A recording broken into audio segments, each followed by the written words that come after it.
I am little confuse कि मुझे ये जो मैं पूरा इन्फॉर्मेशन दे रही हूँ ये मुझे एक साथ अपलोड करना चाहिए या पार्ट्स में करना चाहिए।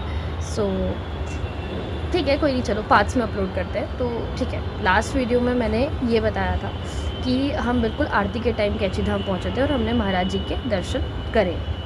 मतलब वी वर रिलैक्स कि हाँ हमारे दर्शन हो जाएंगे। एंड इवेंचुअली फिर जैसे ही आरती ख़त्म हुई वो उन्होंने लाइन आगे आगे बढ़नी शुरू हुई और we went with the flow and हमारे बहुत ही अच्छे और बहुत ही पीसफुली महाराज जी के दर्शन हो गए। Then we came back and obviously वो हमारे टैक्सी वाले भैया थे ही और उन्होंने हमें वापस इंडिया होटल तक, माल रोड पे जो इंडिया होटल है उन्होंने हमें वहाँ तक छोड़ दिया था। फिर हमने we walk through the Mall Road again and तब तक हमें भूख लग गई थी।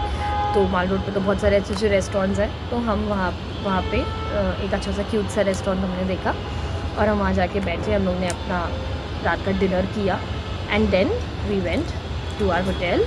क्योंकि जो मेरी सिस्टर का बेटा है he was very tired, so we thought कि चलो ठीक है। और जैसे जैसे शाम हो रही थी थोड़ा सा ठंड पड़ रही थी। एक तो हम नैनी झील के अराउंड थे तो ठंड थोड़ा सा ज़्यादा लग रही शुरू हो रही थी। दिन तक वॉज़ वेरी गुड, अच्छी धूप निकली हुई थी, सब कुछ बढ़िया था।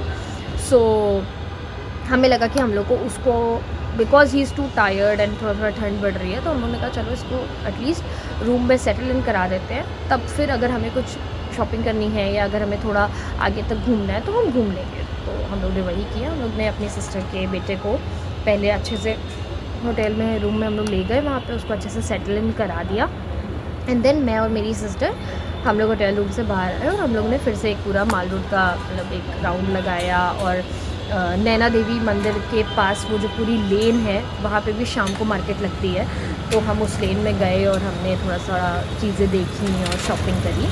सो एंड देन शॉपिंग करके we came back to our hotel room and then we slept peacefully.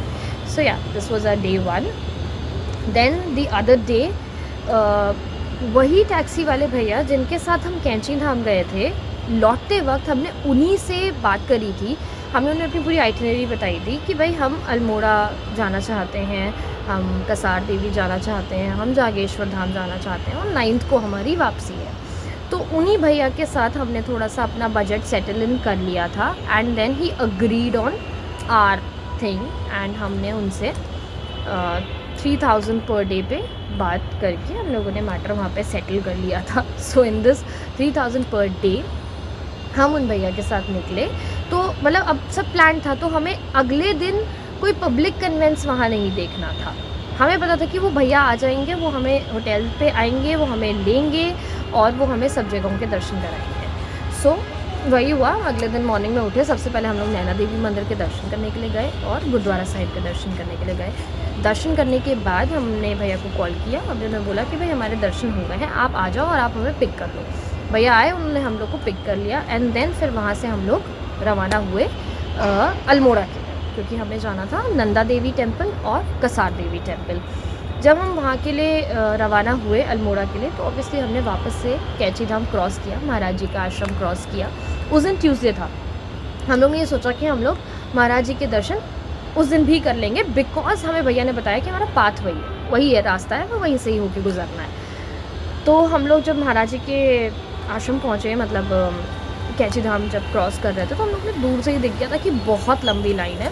तो भैया ने हम लोग को बताया कि यहीं से थोड़ा आगे एक और स्थल है जो कि नीम करौली बाबा का ध्यान स्थल भी कहा जाता है। मतलब वहाँ पे कहते हैं कि वो ध्यान करने आते थे and that is also like equally उतनी ही महत्वता रखता है और उतना ही वहाँ पे मतलब वो बाबा की वो एनर्जीज़ हैं, वो पॉजिटिविटी है, वो एक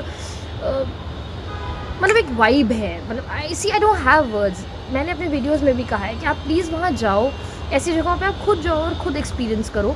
बट जितना मैं बता पा रही हूँ, जितनी भी मेरी वो कैब है या जितना भी that's possible for me to explain, तो भैया ने वैसा ही हमें मतलब कहा कि वहाँ पे भी उसकी भी इक्वली मान्यता है। बट वहाँ अभी लोग शायद उस जगह को उतना नहीं जानते हैं, या यूँ कह लो कि फ्यू ऑफ द सेलिब्रिटीज़ ऐसे हैं जो कैची धाम क्योंकि बहुत ज़्यादा चले गए हैं, इस वजह से कैची धाम बहुत ज़्यादा चर्चित हो गया है नॉर्मल जनता के बीच में। क्योंकि इधर वाली ये न्यूज़ ज़्यादा आने लगी जब से if I am not wrong शायद विराट कोहली वेंट देयर, और I don't know, but some cricketer, शायद विराट कोहली ही था, but some of the celebrities went there. And उसके बाद ये चीज़ बहुत ओवर हाइप भी हो गई थी, और कई इंटरव्यूज़ में भी आया कि भाई हमारे बिज़नेस इंडस्ट्री के भी बहुत बड़े बड़े ऐसे लोग हैं, जैसे एप्पल कंपनी के जो ओनर हैं या फेसबुक कंपनी के जो ओनर हैं, वो सब भी वहाँ गए थे। And they felt a change in their life and they got a direction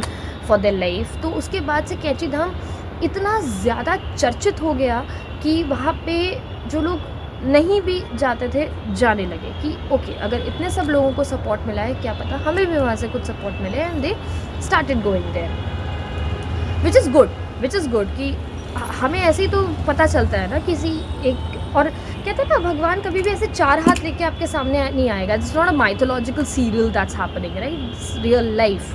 so life में क्या होता है, हमें किसी भी अच्छी जगह या किसी भी ऐसी जगह अगर परमात्मा को भेजना होता है, तो वो किसी ना किसी को ज़रिया बनाते हैं। कुछ ना कुछ ऐसा होता है कि हमें उस जगह के बारे में पता चलता है। So this is the way. And really thank you to those celebrities जिन्होंने हमें कैची धाम के बारे में बताया या उसकी महत्वता को बताया, और उस चीज़ को इतना मतलब पब्लिकली उन्होंने दिखाया कि लोगों को एक राह मिली, जो लोग थोड़ा भटके हुए थे अपनी लाइफ में उन्हें भी एक राह मिली। So really thank you to them. Okay, so yeah back to my thing. तो हम जब वहाँ से क्रॉस हो रहे थे तो हमें वही भैया ने बताया कि एक और स्थली है जो कि इक्वली इम्पॉर्टेंट है, और आप वहाँ चल सकते हो, क्योंकि वहाँ पे थोड़ा सा अभी, क्योंकि वो लोग अनअवेयर हैं उस जगह से, तो वहाँ थोड़ा कम भीड़ आपको मिलेगी, और आपको महाराज जी के दर्शन भी हो जाएंगे, और आपको बिल्कुल एक मतलब वही फील आएगा, एग्जैक्टली वही फील आएगा। इवन कई लोग तो पता है ये भी कहते हैं कि नीम करौली बाबा भी जब मतलब कैची धाम में, जैसे बहुत लोग, क्योंकि उनके बहुत डिवोटीज़ थे, जब सब आने लगते थे, सब होने लगता था, तो अगर उन्हें भी एक थोड़ा सा एक एकांत चाहिए होता था, तो कई बार वो एकांत पाने के लिए उसी जगह जाते थे, और फिर वो वापस अपने डिवोटीज़ के पास कैची धाम आश्रम आ जाया करते थे। तो वो जगह भी हमारे ऑन द वे ही पड़ने वाली थी, on the way to Almora. तो हम लोग ने भैया की बात पे अग्री किया, और हम लोगों ने बाहर से ही महाराज जी के कैची धाम वाले आश्रम के आगे हाथ जोड़े और हम क्रॉस कर गए। जब हम आगे क्रॉस किए तो then there was this frog point, there was a point frog called as frog point. तो हम फिर वहाँ पे भैया ने रोका, भैया ने कहा कि आप यहाँ पे जाना चाहो तो जा सकते हो, जाके पिक्चर्स ले सकते हो। तो फ्रॉग पॉइंट के ऊपर एक पूरा डिटेल्ड वीडियो, पूरा एक डिटेल्ड व्लॉग है मेरा, you can go and check my previous videos. तो फ्रॉग पॉइंट हमने पूरा देखा, घूमा। वहाँ से आगे फिर हम ऑब्वियसली वही वाले आश्रम गए जो हमें भैया ने बताया था। हमने वहाँ आश्रम में बाबा जी के दर्शन किए, महाराज जी के दर्शन किए, एंड देन हम वहाँ से आगे बढ़े अल्मोड़ा के लिए। अल्मोड़ा हम पहुँचे, फिर हमने वहाँ पे नंदा देवी टेम्पल के दर्शन किए। फिर हमने वहाँ से हम कसार देवी गए, हमने कसार देवी टेम्पल के दर्शन किए। कसार देवी टेम्पल का भी एक डिटेल्ड वीडियो है मेरे यूट्यूब चैनल पे। सो अगर आप लोगों ने नहीं देखा है, so guys please go and check it out. And just awesome place, मतलब अगेन वर्ड्स नहीं, वोकैब नहीं शब्दों में बयान कर सकते। Please go and visit these places and just experience the magic. तो खैर, कसार देवी माँ के दर्शन करने के बाद हमारा प्लान था कि भैया हमें जागेश्वर धाम पे ड्रॉप करेंगे। सो वही हुआ। कसार देवी टेम्पल के दर्शन करने के बाद हम वहाँ से आगे बढ़े जागेश्वर धाम के लिए, और जागेश्वर धाम पे हमें भैया ने ड्रॉप कर दिया था। जागेश्वर धाम में हमने एक होटल किया। तो जो हमारा डे 2 का स्टे था, वो हमने मतलब डे 2 की जो नाइट थी वो हमने जागेश्वर धाम में स्पेंड करी है।